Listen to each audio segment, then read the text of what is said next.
그 다음에 세 번째는 중앙선거관리위원회의 개표 조작이었습니다. 이것은 제가 몇 가지 사례를 들어서 말씀을 드리겠습니다. 첫째는 지역선관위의 개표 자료와 중앙선거관리위원회의 개표 자료가 일치하지 않았습니다. 경기도 남양주 선관위에는 119개의 투표소가 있습니다. 그러면 투표소가 119개이기 때문에 개표 결과도 119개로 개표 상황이 집계되어야 합니다. 그러나 남양주 선거관위에는 119개의 집계표가 있는 반면에 중앙선거관리위원회는 97개의 집계표밖에 없습니다. 이렇게 집계표가 다름에도 불구하고 공교롭게 개표 결과는 같습니다. 다음 두 번째 사례입니다. 개표 결과를 사전에 입력한 사실이 확인됐습니다. 서울시 송파구 선거관리위원회는 선거일 하루 전인 2012년 12월 18일 오후 1시 11분에 개표 결과를 서버에 입력한 사실이 확인됐습니다. 그 자료는 2012년 12월 19일 다음 날 개표한 결과와 일치합니다. 어떻게 투표 하루 전날 입력한 개표 결과가 선거 당일날 투표 결과와 일치할 수 있는 것인지 이것은 도무지 납득할 수 없는 상황입니다. 세 번째 사례입니다. 개표소에서 지역선거관리위원장이 개표 선언을 하기도 전에 전국에 방송되는 선거방송에서는 개표 결과가 국민에게 방송됐습니다. 서울시 영등포구 대림3동 제7투표구 개표 상황을 보면 영등포구 선거관리위원장이 개표 결과를 공표한 시각이 12월 20일 0시 16분이었습니다. 그런데 중앙선거관리위원회가 언론사에 제공한 개표 결과의 제공 시각이 12월 19일 22시 35분이었습니다. 결과적으로 개표 개시 1시간 41분 전에 개표하기도 전에 중앙선거관리위원회에서는 언론사에 개표 결과를 통보함으로써 전 국민에게 개표가 개시되지도 않았는데 개표 결과를 발표하는 이런 조작의 사례가 나타났습니다. 바로 이런 사례가 지난해 9월 18일 날 제가 주관한 국회 토론회에서 김후영 목사는 전국의 252개 선거구에서 13,542개의 투표소가 있는데 이 개표소의 60% 이상이 이와 같이 개표 선언이 되기 전에 개표 결과가 방송되는 사례를 집계해서 그 결과를 국내에 발표한 사실이 있습니다. 바로 이것이 결국은 선거관위에서의 개표 조작이다. 이렇게 주장하고 있는 것입니다. 이와 같이 투표는 국민이 했는데 개표는 국가의 공권력에 의해서 참담하게 이룬되었고 국민의 의사와는 무관하게 국민을 속이고 특정 세력이 장기 집권 또는 영구 집권을 해체하는 수단으로 악용될 것이기 때문에 바로 저는 지난해 9월 달에 투표소에서 수개표하는 길만이 이런 부정을 막을 수 있는 근본적인 제도적 장치가 될 수 있다. 이렇게 봐서 국회에서 토론을 거쳐가지고 여기에서 모아지는 의견들을 집약해서 2014년 12월 30일 공직선거법 개정안을 공동 발의하기에 이르렀습니다. 중앙선거관리위원회에서요. 지난 18대 대선 개표 결과 전국 252개 개표소 중 93개 개표소에서 개표에 오류가 있다 이렇게 발표한 바가 있습니다. 이것은 중앙선거관리위원회에서 그동안 줄기차게 우리들이 주장한 내용들에 대한 개표 조작에 대한 일정 부분을 시인한 것이다. 저는 이렇게 판단을 하고 있습니다. 지난 12월 30일 날 공직선거법 개정안을 대표 발의했는데 그 이후에 나타나는 아주 회기망측한 일이 하나 있었는데 이것을 말씀드리겠습니다. 어느 집단에서 의도적으로 그리고 계획적으로 이 투표소에서 수개표하는 법안에 대해서 반대 의견을 내놓았습니다.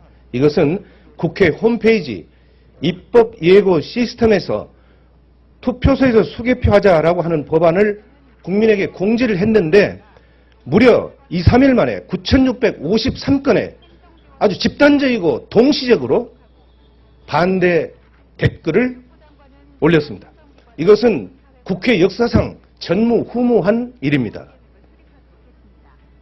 바로 이런 하나의 일련의 사태를 보면 개표 조작을 주도했던 세력이나 또는 그와 함께하는 장기 집권 세력들이 이런 일들을 하지 않았나 이런 생각을 갖습니다.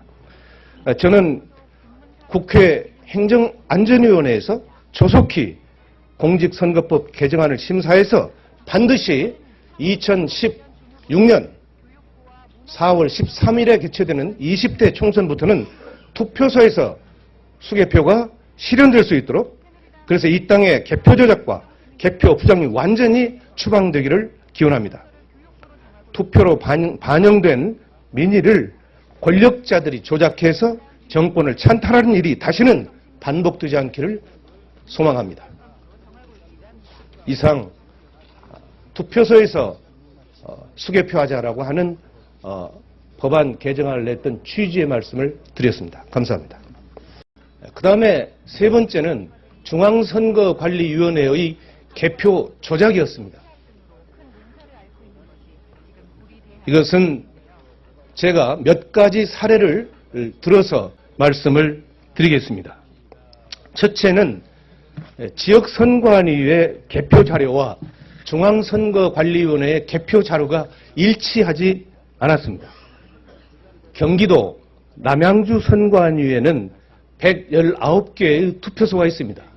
그러면 투표소가 119개이기 때문에 개표 결과도 119개로 개표 상황이 집계되어야 합니다. 그러나 남양주 선거관위에는 119개의 집계표가 있는 반면에 중앙선거관리위원회는 97개의 집계표밖에 없습니다. 이렇게 집계표가 다름에도 불구하고 공교롭게 개표 결과는 같습니다. 다음 두 번째 사례입니다. 개표 결과를 사전에 입력한 사실이 확인됐습니다. 그런데 중앙선거관리위원회가 언론사에 제공한 개표 결과의 제공 시각이 12월 19일 22시 35분이었습니다. 결과적으로 개표 개시 1시간 41분 전에 개표하기도 전에 중앙선거관리위원회에서는 언론사에 개표 결과를 통보함으로써 전 국민에게 개표가 개시되지도 않았는데 개표 결과를 발표하는 이런 조작의 사례가 나타났습니다. 바로 이런 사례가 지난해 9월 18일 날 제가 주관한 국회 토론회에서 김후영 목사는 전국의 252개 선거구에서 13,542개의 투표소가 있는데 이 개표소의 60% 이상이 이와 같이 개표 선언이 되기 전에 개표 결과가 방송되는 사례를 집계해서 그 결과를 국내에 발표한 사실이 있습니다. 바로 이것이 결국은 선거안위에서의 개표 조작이다. 이렇게 주장하고 있는 것입니다. 이와 같이 투표는 국민이 했는데 개표는 국가의 공권력에 의해서 참담하게 이룬되었고 국민의 의사와는 무관하게 국민을 속이고 특정 세력이 장기 집권 또는 영구 집권을 해체하는 수단으로 악용될 것이기 때문에 바로 저는 지난해 9월 달에 투표소에서 수개표하는 길만이 이런 부정을 막을 수 있는 근본적인 제도적 장치가 될 수 있다. 이렇게 봐서 국회에서 토론을 거쳐가지고 여기에서 모아지는 의견들을 집약해서 2014년 12월 30일 공직선거법 개정안을 공동 발의하기에 이르렀습니다. 중앙선거관리위원회에서요, 지난 18대 대선 개표 결과 전국 252개 개표소 중 93개 개표소에서 개표에 오류가 있다, 이렇게 발표한 바가 있습니다. 이것은 중앙선거관리위원회에서 그동안 줄기차게 우리들이 주장한 내용들에 대한 개표 조작에 대한 일정 부분을 서울시 송파구 선거관리위원회는 선거일 하루 전인 2012년 12월 18일 오후 1시 11분에 개표 결과를 서버에 입력한 사실이 확인됐습니다. 그 자료는 2012년 12월 19일 다음 날 개표한 결과와 일치합니다. 어떻게 투표 하루 전날 입력한 개표 결과가 선거 당일날 투표 결과와 일치할 수 있는 것인지, 이것은 도무지 납득할 수 없는 상황입니다. 세 번째 사례입니다. 개표소에서 지역선거관리위원장이 개표 선언을 하기도 전에 전국에 방송되는 선거방송에서는 개표 결과가 국민에게 방송됐습니다.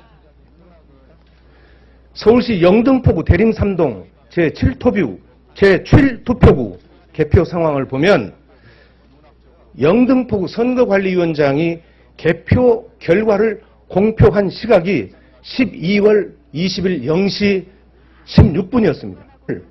시인한 것이다, 저는 이렇게 판단을 하고 있습니다. 지난 12월 30일 날 공직선거법 개정안을 대표 발의했는데 그 이후에 나타나는 아주 회귀망측한 일이 하나 있었는데 이것을 말씀드리겠습니다. 어느 집단에서 의도적으로 그리고 계획적으로 이 투표소에서 수개표하는 법안에 대해서 반대 의견을 내놓았습니다. 이것은 국회 홈페이지 입법 예고 시스템에서 투표소에서 수개표하자라고 하는 법안을 국민에게 공지를 했는데 무려 2, 3일 만에 9,653건의 아주 집단적이고 동시적으로 반대 댓글을 올렸습니다. 이것은 국회 역사상 전무후무한 일입니다. 바로 이런 하나의 일련의 사태를 보면 개표 조작을 주도했던 세력이나 또는